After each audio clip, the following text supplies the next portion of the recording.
अनुसार व्यास आदि के नमन करते हुए, उनसे आज्ञा पाते हुए, उसी के अनुसार हम भी भगवान के सुजस को बखान करेंगे और भगवान राम के चरित्र को लिखेंगे। ऐसा विश्वास दिलाया अपने मन को हमारे बाबा तुलसीदास जी ने। चरण कमल बंदो तिनके रे, पूर्वहु सकल मनोरथ मेरे। और चरण कमल बंदों तिनके रे, किनके? उनके, उन ऋषियों के, उन वाल्मीकि जी के, उनके व्यास आदि महापुरुषों के, महाकवियों के, जिन्होंने ये चरित्र भगवान राम के गाए, भगवान के चरित्र को लिखा, उन सबके चरण कमलों की वंदना की है। पूर्वहु सकल मनोरथ, उनसे वरदान मांगा है कि पूर्वहु सकल मनोरथ मेरे। वरदान मांगा हमारे तुलसीदास बाबा ने व्यास आदि महान कवियों से, वाल्मीकि जी से, कि हमारे सकल मनोरथों को पूर्ण करें। और हमारा मनोरथ क्या है कि कल के कविन करऊं परनामा, जिन वरने रघुपत गुण ग्रामा। हमारे चरित्र को, हमारे इस रामचरित मानस को लोग सुने और यश प्रदान करें, प्रशंसा करें, ऐसा मुझे वरदान दें। ये हमारे तुलसीदास बाबा ने वरदान मांगा दुआ नंबर 13 में बालकांड में, उन ऋषि मुनियों से, उन कवियों से, उन महान कवियों से, व्यास आदि से, कि हमारे मनोरथों को पूर्ण करें, ऐसा मुझे वरदान दें। जे प्राकृत कवि परम सयाने, भाखा जिन हर चरित बखाने। उन सभी प्राकृतिक कवियों को उन्होंने प्रणाम किया, उन सबसे आशीर्वाद मांगा, सबसे वरदान मांगा, और अपनी भाषा में जिन्होंने चरित्रों का बखान किया है, भेजे जे हो आगे, जो हो चुके हैं कवि। देखिए, सभी कवियों के लिए उन्होंने प्रार्थना की है, सभी से आशीर्वाद चाहा है, सभी से वरदान चाहा है। जे, जो हो चुके हैं कवि, जिन्होंने भगवान के पुराण वादों को रचना कर रखी है, पुराण वादों को गाया है, वो जे आहाई, जो वर्तमान में हैं, जो हमारे भगवान चरित्रों को सुनाते हैं, कहते हैं, सुनते हैं, उनसे भी यही आशीर्वाद चाहा है। और हो ये आगे, जो आगे कवि होंगे, जो आगे भविष्य में कवि होंगे, जो भगवान के गुणानुवाद गाएंगे, भगवान के भक्तों से, उनसे भी उन्होंने यही आशीर्वाद मांगा है कि हमारे इस रामचरितमानस को लोग पढ़ें और इसको सम्मान दें। प्रणवहु सबहि कपट सब त्यागे, सबको मैं कपट पूर्वक निष्कपट प्रणाम करता हूं कि हमको आशीर्वाद दें और हमारे इस रामचरितमानस को सारा संसार पढ़े, सारा जनमानस पढ़े और सम्मान करे। हो प्रसन्न देव वरदानु। बहुत ही विचित्र बात है, हमारे बाबा तुलसीदास जी समझने की बात है। उन्होंने कहा ये वरदान दें, वरदान साथ बेमन से न दे, प्रसन्न हो जाएं,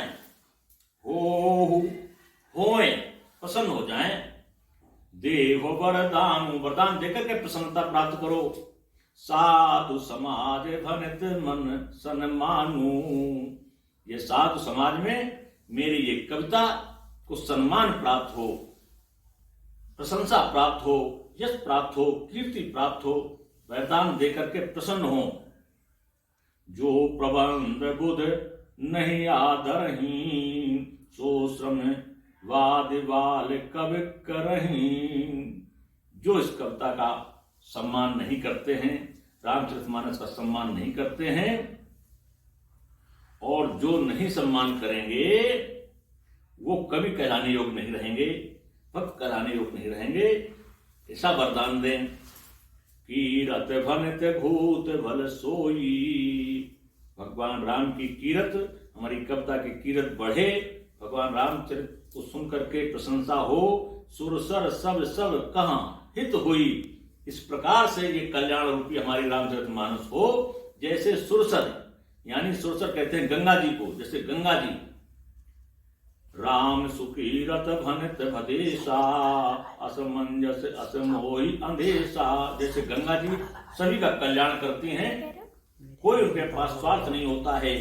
चाहे कोई स्नान करे गंगा जी में, चाहे कोई स्नान न करे गंगा जी में, चाहे पूजा करे कोई गंगा जी की, चाहे पूजा न करे गंगा जी की, लेकिन सभी का कल्याण हमारी गंगा जी करती हैं।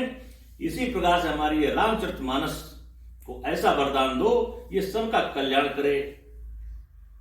राम सुकीरत भनत भदेश, राम की कीर्ति गाए, राम की कीर्ति गाने में भनित वाले कविता का सम्मान हो। और हमको ऐसा असमंजस होता है कि यदि आप वरदान नहीं देंगे तो ये सब प्राप्त नहीं होगा। तुम्हारी ये कृपा सुलभ सोय मोरे, असियन सुहावन टाट बटोरे। बहुत बढ़िया एक बात इसी में आई जो वरदान मांगने वाली बात है। तो हमारे सूर्य भगवान सुबह लाल क्यों होते हैं? ये सब चीजों से भरा पड़ा है हमारा ये मानस। लिखा बहुत कम है। अगर एक लाइन की व्याख्या की जाए तो कई दिन लगेंगे, समय का अभाव। और अगर एक एक लाइन लेकर चलेंगे तो मानस का हम लोगों का जो प्रयास है, जो हम लोगों का संकल्प है, ये हम लोगों को जीवन हम लोगों को पहले समाप्त हो जाए। इसलिए पूरी रामायण भी हम लोगों को करने का प्रयास है। इसलिए हम एक दोहा लेकर के चलते हैं। लेकिन वरदान मांगा हमारे बाबा तुलसीदास जी ने सभी हमारे कवियों से, व्यास आदि से और हमारे वाल्मीकि जी से। ऐसे ही एक प्रसंग बहुत बढ़िया इससे जुड़ा हुआ है कि सूर्य भगवान सुबह सुबह प्रातः काल लाल क्यों हो जाते हैं। लालिमा क्यों कही जाती है, अरुणिमा क्यों कही जाती है? जो अरुण है वो इन सूर्य भगवान के सारथी हैं, रथ को हाँकने वाले हैं। ये प्रसंग शायद बहुत कम लोगों के संज्ञान में आया होगा, लेकिन चूंकि प्रसंग के हिसाब से कथा होती है, हम लोग तो चूंकि शुरू से पूरा लेके चल रहे हैं इसलिए जुड़ा हुआ प्रसंग है। सूर्य भगवान सुबह सुबह लालमा लेकर के ही उदय होते हैं। उसका कारण यह है कि हमारे कश्यप ऋषि थे। कश्यप ऋषि के कई पत्नियां थी। दो पत्नियां उनकी विशेष महत्व रखती थी, एक कद्रु और एक विनीता, तुम्हारी मम्मी के नाम। तो ये दोनों पत्नियों की विशेषता क्या थी? कद्रु ने कहा कश्यप ऋषि से, हम 1000 संतान चाहती हैं। हमारे कश्यप ऋषि ने आशीर्वाद दिया और ईश्वर कृपा से उनके 1000 संतानों में सांप ही सांप पैदा हुए। ये जो सर्प हैं ये हमारे कश्यप ऋषि की ही संतानें हैं। ये विशेष बात कम लोग बताते हैं, क्योंकि समय का अभाव होता है, 7 दिन में कथा करनी होती है। तो कश्यप ऋषि की संतानें इस सारे सर्प। हमारी विनीता को लगा कि इनके तो हजारों संतान पैदा हो गई, और मैंने भी इच्छा व्यक्त की थी कश्यप ऋषि से कि हमारे केवल 2 संतानें हों, लेकिन दोनों ऐसी संतानें हों जो नाम रोशन करें, इससे हमारा भी नाम रोशन हो और अग्रणी रहे समाज में। काफी समय हो गया। विनीता के 2 अंडे थे। विनीता इंतजार कर रही थी बच्चे हों। काफी समय हुआ तो एक अंडे को विनीता ने फोड़ दिया। समय के पहले फोड़ दिया तो अरुण नाम का पुत्र पैदा हुआ और बहुत ही तेजस्वी था, जिसने कहा कि मेरे तो पूर्ण शरीर की रचना ही नहीं हो पाई। ये मां आपने क्या किया? मेरा तो आपने जीवन नरक बना दिया, जीवन खराब कर दिया। अपनी ही मां को, कद्रु को श्राप दे दिया। उस पुत्र ने कहा तुम 500 साल तक, विनीता को श्राप दे दिया। विनीता का बच्चा था ये। 5 साल तक, 500 साल तक तुम कद्रु की दास्ता स्वीकार करोगे। ये श्राप दे दिया हमारे अरुण जी ने और चल दिए वहां से। चलते चलते क्या हुआ कि हमारे सूर्य भगवान ने देखा ये तो बड़ा तेजस्वी है, उसको शरण दे दी और अपना सारथी बना लिया। तो अरुणिमा जो नाम पड़ा है, अरुण से ही अरुणिमा नाम पड़ा है। प्रातः का नाम अरुणमा जो पड़ा है, भगवान अरुणमय होते हैं, तो ये अरुण नाम इसी बच्चे का है, विनीता के बच्चे का नाम है अरुण, और ये सारथी है। और जब सूर्य दिखेगा तो पहले सारथी दिखेगा। जब सूर्य सुबह दिखता है हम लोगों को तो पहले सारथी दिखता है, सारथी का मतलब लालमा दिखती है, और लालमा के बाद तब सूर्य दिखता है, तो सूर्य का प्रकाश अलग होता है।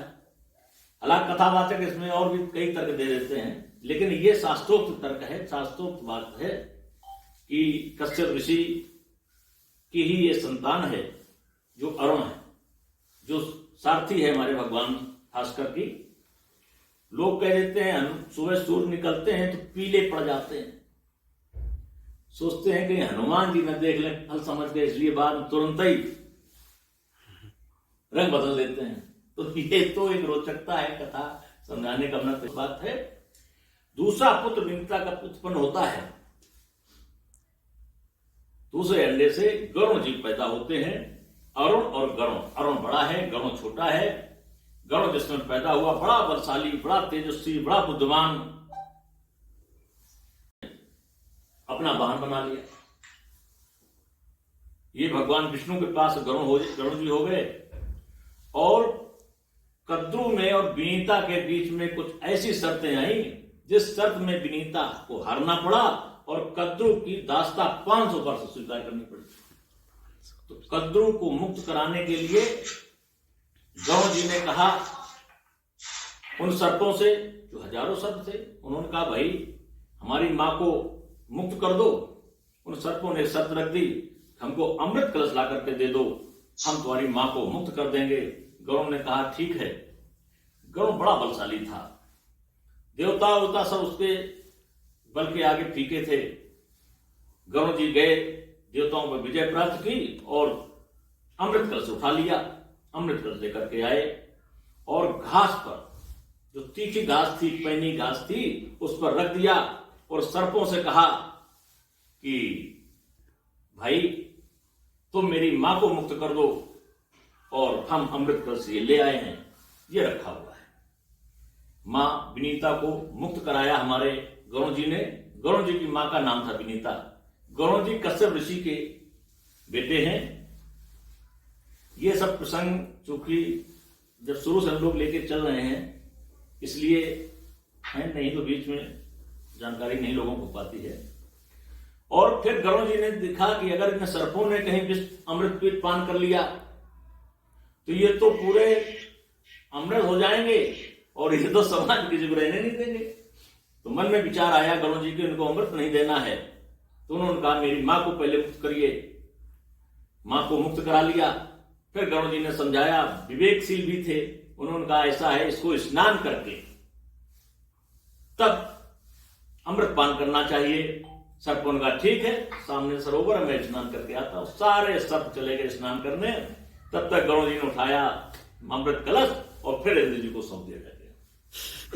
जैसे सर्प लौट करके आए, उन्होंने देखा अरे कलश गायब हो गया। कहा ठीक है। उस कलश में से सोचा कुछ इस घास पर अमृत गिर गया हुआ।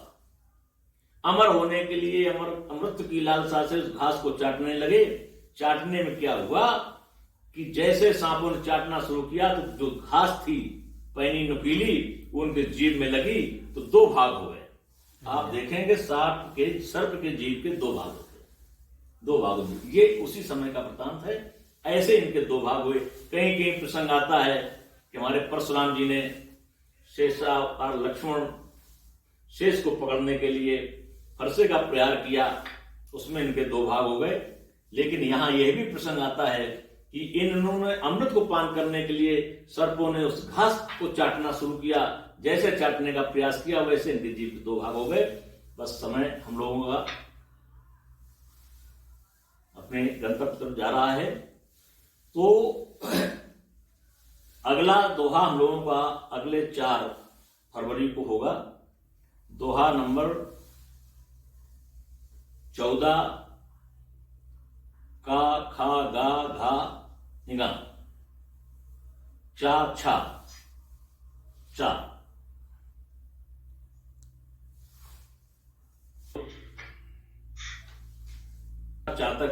चातक हम लोग अगले बार सत्संग करेंगे। वरदान हमारे तुलसीदास बाबा ने मांगा सभी से इस रामचरितमानस की, और उसी वरदान का प्रभाव कि रामचरितमानस को आज जनमानस में पूजा जाता है, इसका सम्मान होता है, और इसी को आदर्श मान करके सभी इसका अनुसरण करते हैं, जिससे उनका जीवन धन होता है। और जो भी रामचरितमानस के आधार पे दशरथ जी के परिवार के अनुसार अपने आचरण को ढाल लेता है, उसका जीवन धन हो जाता है।